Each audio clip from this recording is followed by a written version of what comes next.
TSP क्षेत्र में OBC वर्ग को आरक्षण देने की मांग उपखंड अधिकारी को सौंपा ज्ञापन। डूंगरपुर जिले के सागवाड़ा उपखंड अंतर्गत टीएसपी क्षेत्र में अन्य पिछड़ा वर्ग ओबीसी को आरक्षण का लाभ देने की मांग को लेकर ओबीसी वर्ग के अभ्यर्थियों ने सागवाड़ा उपखंड अधिकारी को ज्ञापन सौंपा। ज्ञापन में बताया गया कि वर्तमान में टीएसपी क्षेत्र में केवल अनुसूचित जनजाति एसटी वर्ग को 45% आरक्षण दिया गया है, जबकि ओबीसी वर्ग को न तो आरक्षण मिल रहा है और न ही आवेदन शुल्क, आयु सीमा या अंकों में कोई छूट दी जा रही है। अभ्यर्थियों ने स्थिति को संविधान में वर्णित समानता के अधिकार और सामाजिक न्याय के विरुद्ध बताया। उन्होंने तर्क दिया कि जहां अन्य राज्यों में ओबीसी वर्ग को 21% तक आरक्षण मिल रहा है, वहीं टीएसपी क्षेत्र के ओबीसी वर्ग को इससे वंचित रखा गया है। ज्ञापन के माध्यम से अभ्यर्थियों ने राज्यपाल और मुख्यमंत्री से मांग की कि राज्य सेवाओं और भर्तियों में ओबीसी वर्ग को आरक्षण दिया जाए। इसके साथ ही शैक्षणिक संस्थाओं में प्रवेश के लिए अंक छूट सीमा और आयु सीमा में भी राहत और आवेदन शुल्क में छूट की मांग की गई। साथ ही ओबीसी वर्ग की सामाजिक आर्थिक स्थिति का आंकलन कर नीतिगत निर्णय लेने की अपील की गई। जैसे कि हम लोग सारे मतलब कि यहाँ पे ओबीसी के लोग इकट्ठा हुए हैं। हमारे यहाँ पर ओबीसी टीएसपी ओबीसी के लिए यहाँ पे अलग से कोई कोटा प्रोवाइड नहीं है। साथ ही वर्तमान में जो पुलिस कांस्टेबल की भर्ती निकली हुई है, उसमें हमें जो आयु सीमा में जो छूट मिल रही थी वो भी इस टाइम पे नहीं मिली है। आगे की कुछ भर्तियों में इसी प्रकार रहा तो हमें जो ओबीसी के टीएसपी में जो लाभ मिल रहा है वो शून्य हो जाएगा।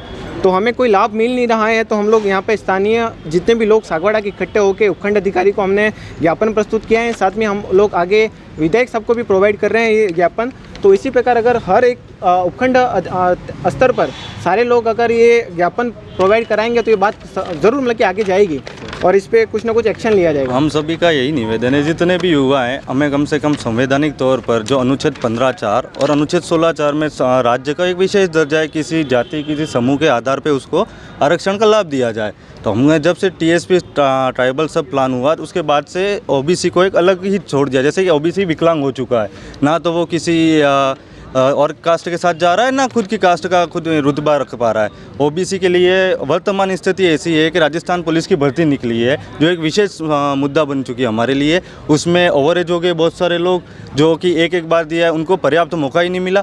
और उसमें भी ओबीसी में भी राजस्थान में टीएसपी क्षेत्र में एक भी सीट हमारे लिए नहीं है। तो हमने शांतिपूर्वक एसडीएम साहब को इस बात से अवगत करवाया और उनसे निवेदन करवाया है कि अगले ये बात ना सिर्फ सीएमओ पीएमओ तक भी जाए, डीजीपी तक भी जाए और जितने भी समूह हैं जो परीक्षा करवाते हैं उन सब के जाए और हमारी मांगों को कम से कम पूरा करें। क्योंकि आज की युवा की ये स्थिति है ओबीसी में हमारे कि हम सिर्फ लाइब्रेरी में जा के 8 घंटे 10 घंटे सिर्फ मेहनत कर रहे हैं और हमसे कम मेहनत करने वाला या ऐसे व्यक्ति जो हमारे बराबर हो लेकिन वो निकल जाता है और हम रह जाते, यथास्थिति हम वहीं फंसे हुए रह जाते। इसलिए कम से कम हमको अपनी पढ़ाई के साथ अपनी शिक्षा के साथ कई और सरकार का भी सहारा मिले जिससे हम उचित अपना फल पा सके।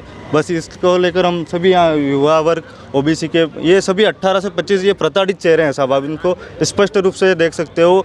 ये सभी अपनी मांगों को लेकर शांतिपूर्वक धरना करने आए। किसी ने कोई विवाद नहीं, किसी को कोई लेन देन नहीं, लेकिन हम सब लोग एक सामूहिक तौर पर यहाँ पे स्थिर होकर आए हुए हैं। बस हमें ओबीसी का लाभ दिया जाए और टीएसपी में पर्याप्त हमको मौका दिया जाए अपना स्तर रखने, अपनी बात रखने के लिए।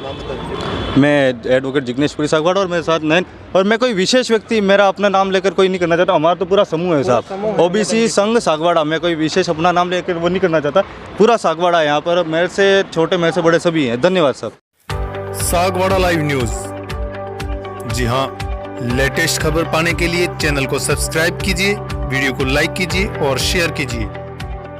धन्यवाद।